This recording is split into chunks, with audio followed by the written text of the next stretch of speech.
Mahalakshmi Tathastu mall garment and apparels Ganesh Chaturthi special offer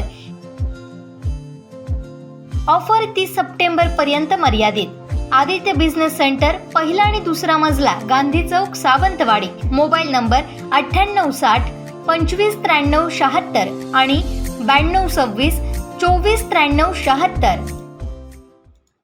सार्वजनिक बांधकाम मंत्री रवींद्र चव्हाण यांच्या मालवण तालुक्यातील पेंडूर खरारे गावातील मूळ घरी गणपती बाप्पांचं आगमन झालंय। रवींद्र चव्हाण हे आज गणपतीच्या दुसऱ्या दिवशी ऋषीपंचमीला खरारे गावात दाखल झाले असून सहकुटुंब त्यांनी गणपतीची विधिवत पूजा केली।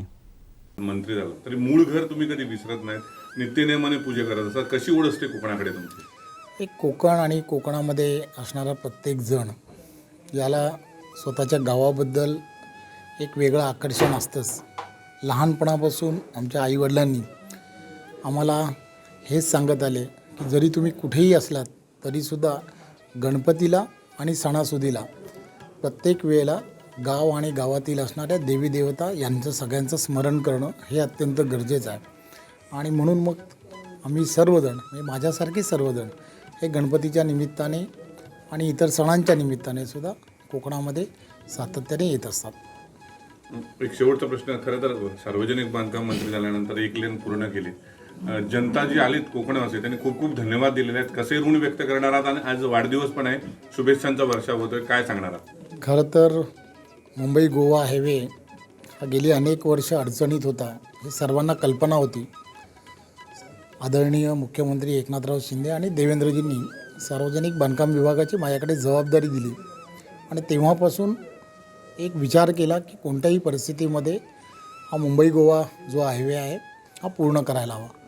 आणि म्हणून नियोजनबद्ध पद्धतीने पहिली लेंथ ही गणपतीच्या अगोदर पूर्ण झाली पाहिजे यासाठी प्रयत्न केला आणि डिसेंबरच्या अगोदर दोन्ही लेंथ पूर्ण कशा होतील यासाठी नियोजनबद्ध कार्यक्रम ठेवला आहे। फक्त यामध्ये असणारे जे पूल्स आहेत की जे गेली अनेक वर्ष असेच पडून आहेत त्याचं ऑडिट करणं ज्याला म्हणतात सेफ्टी ऑडिट, ते करणं अत्यंत गरजेचं आहे। ते सोडलं तर बाकीचा संपूर्ण जो रस्ता आहे तो रस्ता 101% डिसेंबरच्या अगोदर पूर्ण होईल। आणि मी गेल्या काही दिवसापासून सांगण्याचा प्रयत्न केला आहे की भराडी आई ही आम्हाला यासाठी शक्ती देणारच आहे आणि गणरायाचे तर आशीर्वाद होतेच, म्हणून ही लेन पूर्ण झाली। मोदीजींसाठी काय विशेष साकडं, कारण पुढच्या वर्षी तिसऱ्यांदा मोदीजी पंतप्रधान असतील, काय साकडं घातले?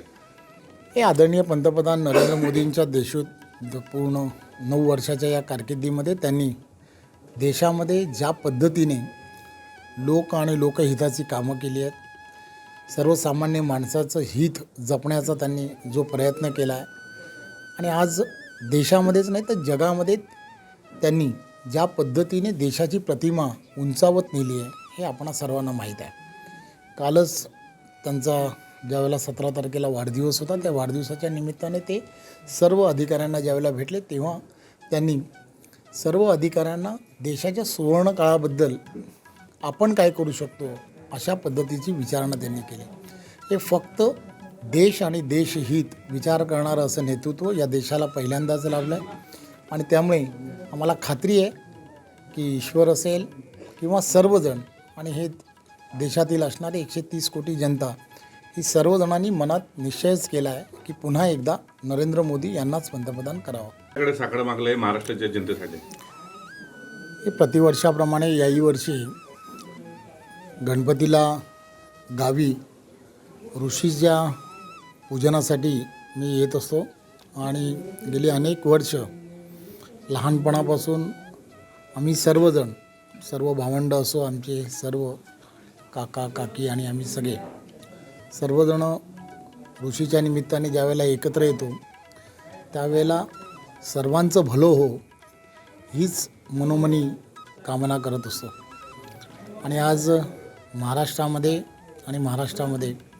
असणाऱ्या जनतेपुढे अनेक आव्हानं आहेत। या आव्हानाला आदरणीय मुख्यमंत्री एकनाथराव शिंदे, आदरणीय उपमुख्यमंत्री देवेंद्रजी आणि आदरणीय अजितदादा या सर्वांच्या नेतृत्वामध्ये जी संकटं आहेत ती संकटं दूर होत हेच साकडं गणरायाच्या चरणी केलं आहे। साहेब, आमचे दिवसभरातले सर्व अपडेट्स, ताज्या घडामोडी आणि थेट लाईव्ह पाहण्यासाठी सबस्क्राईब करा, लाईक करा कोकणचं नंबर 1 महा चॅनल कोकण 7 लाईनचं YouTube चॅनल.